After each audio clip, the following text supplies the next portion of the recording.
म्हणणं एवढंच आहे की मुख्य मुद्दा काय आहे, मनुस्मृतीचा चंचू प्रवेश आपल्या शालेय अभ्यासक्रमात होता कामा नये. त्याच्यावर थ्रस द्या ना, त्याचा निषेध करा, त्याचा विरोध करा. आणि हरकत नाही, तुमचं ते विरोधक आहेत आपल्या काय जितेंद्र आव्हाड तर करा, त्यांचा निषेध, आमचं काय म्हणणं नाही.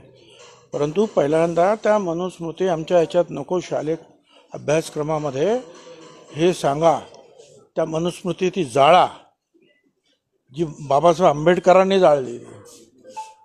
मग ठीक आहे, फक्त विरोधासाठी विरोध नाही.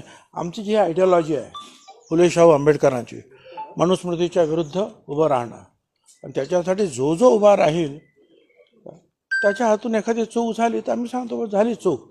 परंतु इथून जर मनुष्य जर मुंबईवरून तो तिकडे गेलेला आहे कुठे त्या चौदार तळ्यावर, आणि त्याच्यावर ते सुवर्णनाथ चिटणीसचे जे आहेत नातू पण आहेत तिथे, आणि त्याच्यामध्ये चुकून ते झालं. परंतु त्यांच्या पाठीमागे भावना होती की मनुस्मृती ही जाळणे आहे. ठीक आहे, चुकलं, आणखीन काय, त्यांना काय करायची शिक्षा कर, माझं काय म्हणणं नाही. तो अधिकार कधी येतो तुम्हाला, ज्या वेळेला तुम्ही मनुस्मृतीच्या विरुद्ध भूमिका घ्याल, त्यावेळेला. मनुस्मृती जेव्हा तुम्ही स्वतः जाळाल त्यावेळेला. धन्यवाद. मी फुले शाहू आंबेडकरांचा समता परिषदेचा पाईक आहे, आणि मी ह्या अशा गोष्टींमध्ये जे आहे मी स्पष्टपणे बोलतो. खोटं बोलणं मला जमत नाही. काय विरोधासाठी विरोध मी करू शकत नाही. राज्यसभेवर देखील अरे राज्यसभा वगैरे सोडावं, लोकसभेला मी सांगितलं की मला नको आहे म्हणून, तर राज्यसभेचं काय काय ते बघू ते. बरं, तुम्ही देणार असाल तर मला मग तुम्हालाच विचारतो, तुमच्यापैकी कोण देत आहे मला राज्यसभा, मग आपण चर्चा करू. चला, अहिल्याबाई होळकरांना आपण आदरांजली अर्पण करणं हे तुमचं माझं पहिलं काम आहे.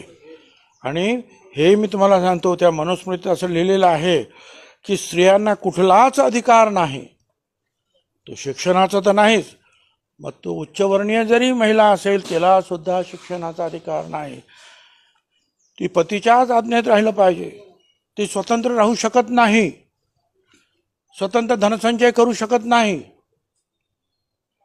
आता या पार्श्वभूमीवर आज अहिल्याबाई होळकरांचं कर्तृत्व जे आहे, आपण जे आहे त्याच्याबद्दल गोडवे गायचे आहेत की हे सगळं जे आहे मनुस्मृतीला बाजूला ठेवून आमची मग झाशीची राणी असेल, आमच्या जिजामाता असेल, सावित्रीबाई फुले असतील, अहिल्याबाई होळकर असतील, अगदी आतापर्यंत ज्या आहेत आमच्या ह्या ज्या इथं ज्या भगिनी आहेत राजकारणामध्ये आहेत त्या असतील, ह्या सगळ्यांनी जे आहे त्या मनुस्मृतीच्या विरुद्ध जाऊनच जे आहे ना या देशाची समाजाची सेवा केलेली आहे. साहेब हे लक्षात ठेवा, आणि आता बाकीचं राहू द्या. अहिल्यादेवींचाच विषय होता साहेब.